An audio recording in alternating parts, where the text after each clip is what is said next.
Hello दोस्तों, मैं आशीष Tripathi, faculty Kautilya academy. आप सभी का कौटिल्य एकेडमी राजवाड़ा के ऑफिशियल यूट्यूब चैनल में स्वागत करता हूं। जैसे कि आप सभी को ज्ञात है कि करंट अफेयर्स बहुत ही महत्वपूर्ण रोल अदा करता है गवर्नमेंट एग्ज़ाम में। इसलिए कोशिश ये करें कि करंट अफेयर्स को ध्यान से समझें और कोशिश साथ में ये भी करें कि नोट भी करते जाएँ, तो बहुत ही अच्छा रहेगा।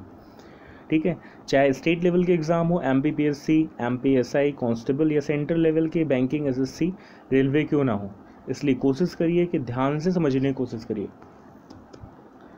चलिए स्टार्ट करते हैं 7 मई 2020 का करंट अफेयर्स। उससे पहले एक और चीज़, यदि आप में से कोई भी स्टूडेंट को कोई क्वेरी है करंट अफेयर्स से रिलेटेड, या आप लोगों में कोई भी स्टूडेंट आपका करंट अफेयर्स के ग्रुप में ऐड होना चाहता है व्हाट्सएप के, तो आप कमेंट कर सकते हैं इस नंबर पर जो नीचे दिया हुआ है। चलिए शुरू करते हैं। वाल्मीकि के महाकाव्य रामायण पर आधारित लोकप्रिय टेलीविजन शो रामायण वैश्विक स्तर पर सबसे ज़्यादा देखा जाने वाला मनोरंजन कार्यक्रम बन गया। इसने रिकॉर्ड तोड़ दर्शकों की संख्या दर्ज की और एक विश्व रिकॉर्ड बनाया जब 77 मिलियन लोगों ने एक ही दिन में यह शो देखा। यह रिकॉर्ड 16 अप्रैल को रात 9 बजे बनाया गया था। रामानंद सागर का रामायण दूरदर्शन पर पहली बार 1987-88 के बीच प्रसारित किया गया था। प्रसार भारती की बात करें तो प्रसार भारती की स्थापना सन 1997 में की गई, जबकि वर्तमान इसके चेयरमैन डॉक्टर ए सूर्यप्रकाश हैं और CEO शशि शेखर वेम्पति हैं। वंदे भारत मिशन नाम के एक सबसे बड़े निकासी अभ्यास में सरकार 13 मई तक 64 उड़ानों का संचालन करेगी, जो कोरोना वायरस लॉकडाउन के कारण विदेशों में फंसे लगभग 14,800 भारतीयों को नागरिकों को घर लेकर आएगी। 64 उड़ानों में UAE से 10, कतर से 2, सऊदी अरब से 5, यूनाइटेड किंगडम से 7, सिंगापुर से 5, USA से 7, बाकी अन्य उड़ानें हैं। National gallery of modern art ने गुरुदेव रविन्द्रनाथ टैगोर की 159वीं जयंती के उपलक्ष्य में वर्चुअल प्रोग्राम का आयोजन किया है।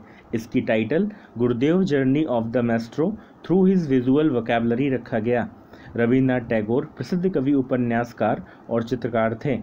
वे अपने उपन्यास गीतांजलि के लिए सन 1913 में साहित्य के लिए नोबेल से सम्मानित होने वाले पहले भारतीय थे। गूगल पे इंडिया ने एक्सिस बैंक की पूर्व CEO शिखा शर्मा को डिजिटल भुगतान ऐप के सलाहकार के रूप में नामित किया।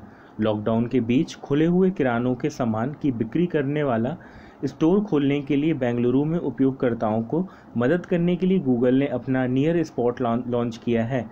यदि गूगल की बात करें तो गूगल की स्थापना सन 1998 में की गई, जबकि इसका हेडक्वार्टर कैलिफोर्निया USA में है और वर्तमान इसके CEO सुंदर पिचई हैं।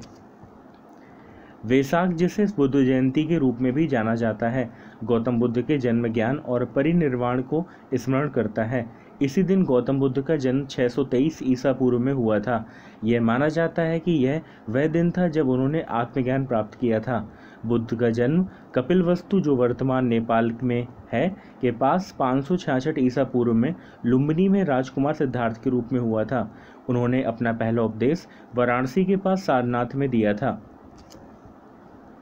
त्रिपुरा के मुख्यमंत्री विप्लव कुमार देव ने मुख्यमंत्री युवा योगा योग योजना के तहत एक ऑनलाइन पोर्टल scholarship.gov.in लॉन्च किया है। योजना के तहत राज्य सरकार स्मार्टफोन के लिए सब्सिडी के रूप में कॉलेज या यूनिवर्सिटी में अंतिम वर्ष में 5,000 रुपये 14,608 युवाओं को प्रदान करेगी। त्रिपुरा के वर्तमान गवर्नर रमेश बैस हैं। इराक के पूर्व खुफिया प्रमुख मुस्तफ़ा अल-कदीमी इराक के नए प्रधानमंत्री बन गए हैं। पूर्व प्रधानमंत्री आदिल अब्दुल मेहदी ने पिछले साल नवंबर में अपने पद से इस्तीफा दे दिया था। इराकी संसद ने आपातकालीन सत्र बुलाकर कदीमी सरकार के गठन को मंजूरी दी। इराक की राजधानी बगदाद है, जबकि मुद्रा दिनार है।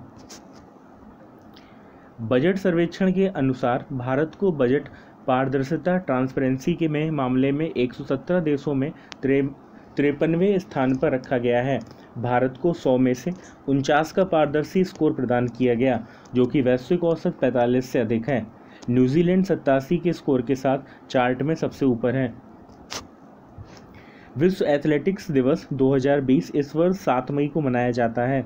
विश्व एथलेटिक्स दिवस की तारीख हर साल बदलती रहती है, जिसे IAAF द्वारा निर्धारित किया जाता है। पहला विश्व एथलेटिक्स दिवस सन 1996 में मनाया गया था। IAAF का हेडक्वार्टर मोनाको में स्थित है, जबकि इसके अध्यक्ष एबेस्टियल कोए हैं और स्थापना 17 जुलाई 1912 में की गई थी। मिजोरम में सभी निजी स्कूलों ने लॉकडाउन की अवधि के दौरान छात्रों से स्कूल की फीस 50% कम करने का फैसला किया है और यह भी हल किया गया है कि जिन स्कूलों ने अप्रैल से छात्रों से पूरी मासिक फीस ली है वे मई महीने की फीस नहीं लेंगे। मिजोरम के वर्तमान मुख्यमंत्री जोरामथंगा हैं, जबकि गवर्नर PS श्रीधरन पिल्लई हैं। भारतीय नौसेना का जहाज INS जलासव समुद्र सेतु कार्यक्रम के हिस्से के रूप में भारतीय नागरिकों की निकासी के लिए माले तक पहुंच गया। यह जहाज करीब 700 इंडियंस को लेकर कोच्चि के लिए रवाना होगा। प्राथमिकता उन लोगों को दी जाएगी जिन्हें आपातकालीन चिकित्सा देखभाल की आवश्यकता है या वो फंसे हुए पर्यटक हैं। नेवी डे 4 दिसंबर को मनाया जाता है। वर्तमान navy chief admiral Karambir Singh हैं। हाल ही में Vijayant at Kargil the life of Kargil hero नामक एक पुस्तक का विमोचन किया गया। यह बुक वीर चक्र पुरस्कार विजेता कैप्टन विजयनथ थापर की जीवनी है। इस बुक के लेखक विजयनथ के पिता कर्नल VN थापर और नेहा द्विवेदी हैं, जो शहीद की बेटी हैं। कारगिल युद्ध के हमले के दौरान सन 1999 29 जून को उनके सिर में गोली लगने के कारण उनका निधन हो गया था। आर्मी डे 15 जनवरी को मनाते हैं, जबकि आर्मी के चीफ वर्तमान जनरल मनोज मुकुंद नरवणे हैं। जुड़े रहिए हमारे साथ, मिलते हैं नेक्स्ट वीडियो में। धन्यवाद।